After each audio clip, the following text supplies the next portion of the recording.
My name is Emil. I'm a digital strategist and I answer marketing questions. This is episode 51, and this is about Google Ads and why there's such a variance between CPA on desktop versus mobile. I love this question. It's a very common one. This one's from Reddit, from a name that I absolutely love, Emil Style 91. Increase or decrease budget for smartphone and desktop. I have a shopping campaign, and for some reason it gets a $12 CPA on desktop, $40 CPA on mobile. And from here, I want to know what kind of bid adjustments can we make to lower our CPA overall and increase our sales. So in this video, what I'm going to cover is cross-device attribution, how to set up Google Signals, which will solve a lot of these problems, and troubleshooting device-specific CPA. But first, every Sunday, I send out one email that recaps all the marketing questions I answered that week. If you want to stay up to date on best practices, strategies, and become an overall stronger marketer, I think you would really enjoy this recap. It would mean the world to me if you could subscribe to the newsletter and my YouTube channel. Now, back to the answer. The first question I ask anybody who has this problem is the overall average of your CPA profitable?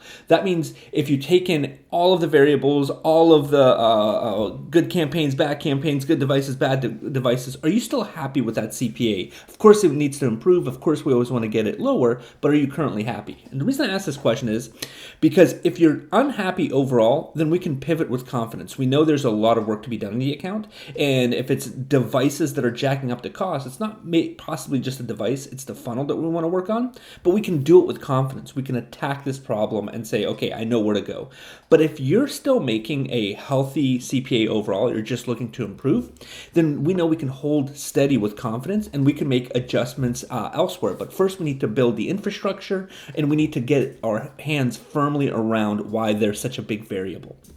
So a multi-device journey is something that we should all expect to see in our analytics now, but a lot of people don't have this set up correctly and they don't know where to view this. So let's tackle this first. When I'm presented with a mobile, tablet, or desktop discrepancy, jump into this report. This report is going to tell us our multi-device journey that people are on. And vast majority of people don't have this set up, so I'll show you how to do that. But in this case, we could see how a user has accessed our site on their desktop, then their tablet, then the desktop again, or in this case, desktop, tablet, desktop. So this is just like a multi-channel funnel in e-commerce, and we can see the overlap with how many times somebody had multiple visits on our site from multiple devices. And one of the reasons this is it's not uncommon to have your research phase done in mobile. So you're like, hey, you know what? I need to buy a new jacket for winter. You're sitting in your car waiting to pick your kid up from school, or you're on your couch looking at things. You just hop online and start researching on your mobile. But then you move into a class where it's not a $50 buy or a $30 buy. You're talking $200, $500, $1,000, $2,000 jacket. Well, the likelihood of a higher cost good being purchased on mobile versus desktop is still pretty low. Most people that are purchasing multi-hundred or if not $1,000 items, they're researching on mobile, but they're completing their purchase on desktop. So that final sale on desktop will always have a better CPA than the mobile, just because the large amount of volume of mobile visitors you're going to get. The way to analyze this and pull this report is to turn on Google Signals within Google Analytics, and I'll walk you through that, how to do it. It takes no time at all, and it gives you access to so much more than we're covering here, but this is the critical part in diagnosing your issue. First, you want to go into your Audience tab, and on the left side in Google Analytics, and once you're there, this Audience tab has this little area called Cross-Device Tracking. This is what you want to click on. The moment you click on that, you're going to be presented with this screen, and it says Activate Google Signals.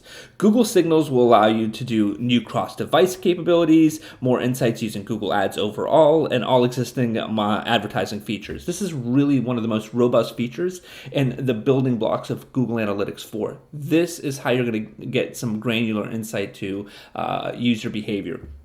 Once you set this up and hit activate, over the next few weeks, you're going to start getting reports like this that are going to show you tracking users by a hash name. It doesn't violate their privacy for the most part, and you can isolate how much percentage of sales are linked to cross-device traffic. And in this case, tablet, if I were to turn tablet off, there's a likelihood I could lose up to 13.5% of all of my conversions. Or if I turn mobile off, I can lose up to 13% of all my conversions here as well. So when you're looking at this, you're going to start to get a big feeling. You're going to say, we have a lot of traffic from desktop. or a lot of conversions from desktop. We also have a lot of conversions from desktop, mobile, and tablet. And these percentage points now start to layer over one another, and you get an insight to how people are moving through your funnel. So you could use your multi-channel report and then your cross-device report to get an understanding of where, when, and how these users are discovering you, interacting with you, and making their final event purchase through you. So lowering our CPA, now we can start looking at this analytically, and we can say if we're unhappy with our CPA and we know it's linked to a specific device, actually we know that we have an elevated cost on this specific device, we want to start troubleshooting. First thing we want to do is go through the entire journey on your mobile. I can't tell you how many times PPC managers are trying to manage somebody's account, or business owners have their own account. They don't understand what's going on, but they're not frequently using their platform to make purchases. And by frequently, I mean once a month, once every other month should be pretty common. The reason for this is there's so many updates that happen, whether it's Shopify, WordPress, WooCommerce. There are continuous updates, and just recently I had a client who we had a 2% drop in conversion rate in the store, and absolutely baffled why this happened. It turns out that Shopify's shopping cart, the theme she was using, the shopping cart changed the way it added things to cart, and it became almost an interstitial. It was annoying to users. They would bounce.